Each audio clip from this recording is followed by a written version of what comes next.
All right, so welcome back to Studio K, folks. We're sitting here with the four members of Pullstring. How are you guys feeling after that wonderful performance? I'm feeling just dandy. That's great. Feeling pretty hot. Yeah. Yeah. Hot as in what sense of the term? I wish I brought my towel. I didn't bring my towel. Oh, okay. This right. man is visibly sweating. Yeah. That was only 4 songs. You should see him after a full show. Yeah. It does get stuffy in here for sure. Cool. Well, let's talk. First of all, can I have you all introduce yourselves and what you play in the band? Hey, I'm Alex, guitar and vocals. I'm Christopher. I play bass. I'm Toke. I play guitar and manage the band. And I'm Will, and I hit things with the sticks. Very nice, very nice. Cool, well, let's talk about what you guys played today. So all 4 of those songs come off of your debut record. All I Know Is What I've Seen, and that came out back in December of 2022. Yep. Correct. So you just hit the 1-year anniversary. How does it feel having that record out for 1 year now? It's kind of crazy. It doesn't feel like it's been that long. Yeah. But we've done so many shows since then. Yeah, the growth has been crazy since then. We were babies at that point. Actually, these two weren't even in the band during that album. But no, it's crazy to see the journey we've come on so far. I'm excited to see where we go next. When did you guys start out as a band? roughly like the beginning of 2021. Is that what it was? No, 2022. Because this was originally my project with a bunch of crappy demos that I had. Okay. And I recruited a bunch of musician friends of mine to eventually come together and record the EP. Okay. And the funny story is I think I met Alex here a month through a mutual friend of ours, a month before we formally established as a band and went in to record the EP. Very cool. Yeah, I just kind of joined last minute is what he's getting at, and then kind of altered some of the songs. We wrote some stuff together and just, yeah. So yeah, well, tell me about the process of writing this debut record. Was it a group effort, or Josh, was it a lot of your songs? The first stuff was a lot of Josh's. Like Sunday Afternoon, the first song we played, that was a Josh song that I came in later and just kind of rearranged some parts, wrote a vocal melody for it.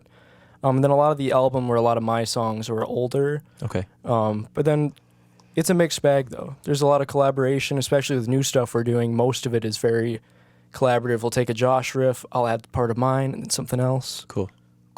Yeah. Yeah. Can you talk to me about the title of the album, All I Know Is What I've Seen? Where does that come from? Yeah, that's a line from the song The Only Thing that we played tonight. Okay, cool. It's from the verses, and like we're trying to think of a good title for the album, and I kept coming back to that one. I was like, that's kind of a cool line. That is a great line. Yeah. It gave me Arctic Monkeys vibes. Yeah. That's what we're going for. Totally. Yeah. So how does your song? So you're talking about your songwriting process a bit. It's kind of a mixed bag. It's random, but lyric wise, how does that come to be? Lyrics are the most difficult part. Yeah, definitely. So and it's strange because some of these come really naturally and they just kind of come out all at once, and it's really easy, and then sometimes it takes a long time and I don't really know. So in short, I don't know how to write lyrics. Yeah. It happens or it doesn't. Okay. And He just pulls them out. yeah, we're pulling strings, you know. Cool. Yeah. Cool. That was Very nice. Good fun. anyway. So do the lyrics generally come after the musical foundation has been laid then? If it's a collaboration, yes, because Okay. usually Josh will write a riff and then I'll sing something over it. If it's one of mine, it's more of a traditional singer-songwriter approach, where the music and melody and words kind of come at once. Yeah. Totally. And both are kind of fun for me. Yeah. Sometimes it's more fun for me to sing something over Josh's because I don't know what to expect. Sure. That makes Brings sense. a different attitude. Yeah. Well, so one of the songs you played today, Deadline, it seems like there is a story being told there. Yes. Was there a real life event that inspired that song? Yeah, it's a breakup song. Right. But the coolest thing about it, though, is I wrote that song one night walking around campus. Oh, okay. I used to go for a lot of late night walks when I lived in the dorms. So in the song, you hear me mention walking across the bridge at night, or past the streetlights. Like that's me talking about Washington Avenue. Cool. Very cool. So I wanted to play that one tonight because of that connection to U of M. Yeah. Awesome. That's great. Great. Well, so can you tell me about some of the highlights in your time together so far as a group?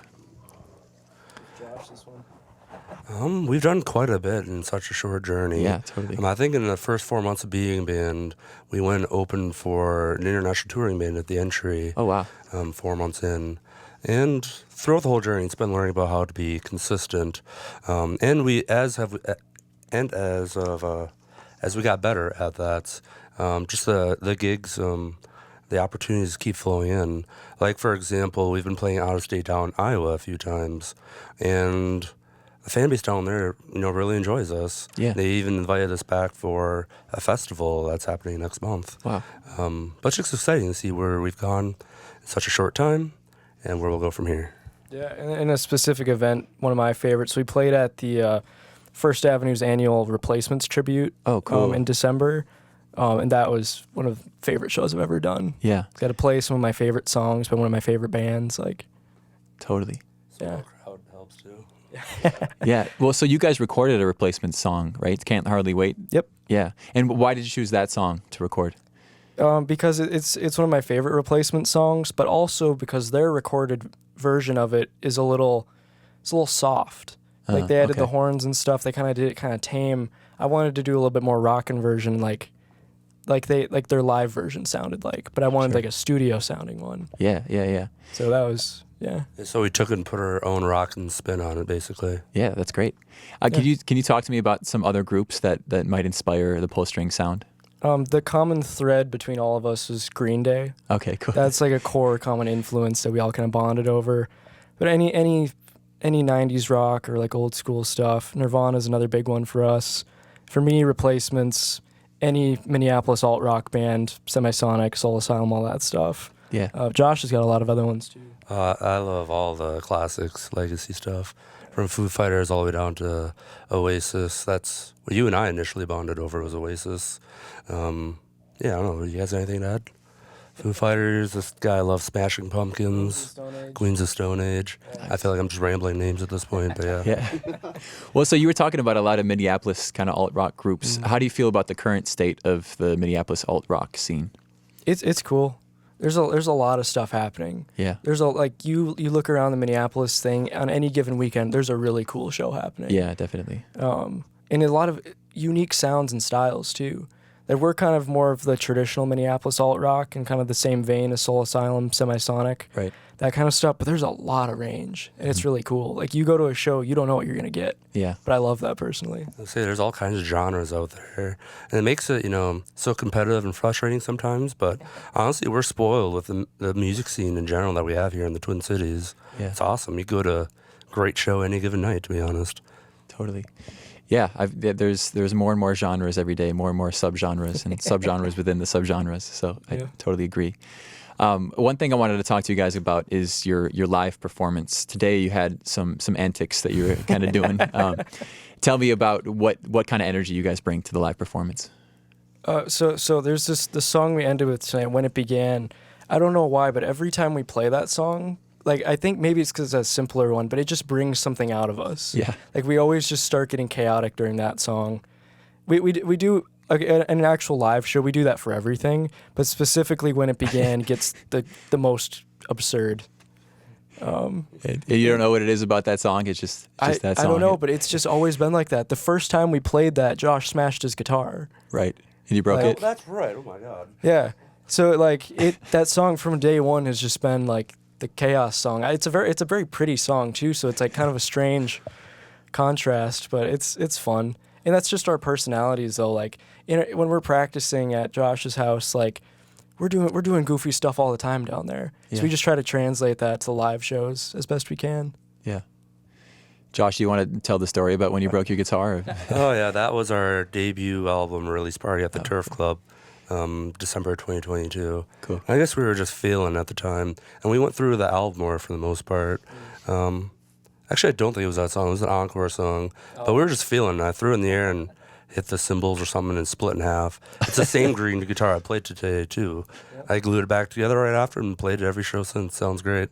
Yeah, we were pretty tame tonight, but yeah, we try to bring it if we can. Bless you. We appreciate you being tame with all this expensive equipment around. I guess there's always expensive equipment around at any venue, but yeah, I love it. Great. Well, speaking of shows, can you give us a taste of what's coming up next for you guys? Yeah, so kind of our big announcement is we're going on tour in March. Cool. So that's going around the Midwest. That'll be super fun. And next month we're playing at the U of M Battle of the Bands as Very well nice. on the And 9th. What, on the 9th? Yep. Okay, cool. Friday the 9th. Cool. Josh, you want to add something? Yeah, we got a couple of festivals in between those 2 dates too. Even we'll be playing KURE Fest down in Ames, Iowa, as well as Big Turn Fest in Red Wing, Minnesota. Very cool. Yeah, a lot of shows around the Midwest. Yeah, Love it. definitely. Busy couple months coming up. Oh yeah. How about some new releases? I heard you guys talking about something that may be coming up. Yep.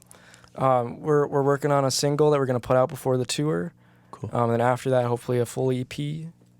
It's been fun working on new stuff. Yeah. If you come to at live shows, you'll hear some new stuff. Cool.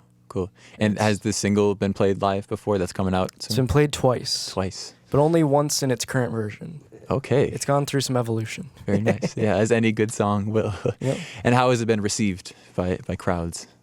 Good. They like it? Good. Actually, they want us to open with the new one just because it's a banger and a heavy hitter right off the bat.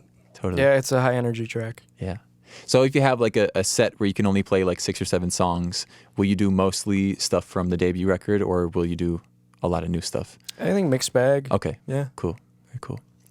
Nice. All right. I have one more question for you, and it's one that I ask all the bands that come through. I want you guys to build a dream bill for yourselves. Pullstring is on it, and I'll give you 4 other bands. Each of you can pick a band that joins the bill. And it's less so who are your favorite bands, but more so like who do you want to play with? Who do you want to share a stage with? Mm-hmm.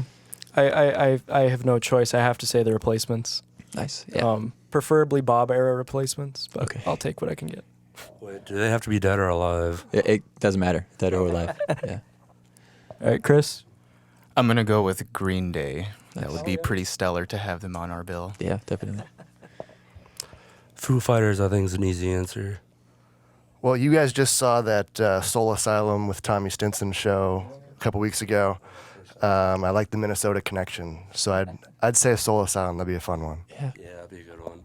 I was open for Tommy, open for Soul Asylum. That'd be pretty cool. That would be awesome. And Honorable mention, Queens of the Stone Age. okay, cool. Very cool. And do you have a venue in mind? You have a lot of Minneapolis groups, so it might have to be It's got to here. be First Ave. Yeah, sure. Main room. Sure. Totally. All right. Well, thanks so much, guys, for coming in today. It's a pleasure having you. Yeah, it's been awesome. Thank you, Elijah and Radio K. You guys put on some good stuff here. Woo! Thank you so much. All right. We're going to kick it back to the booth for some more local music until 5 p.m. Please stick around for it. This is Radio K, Real College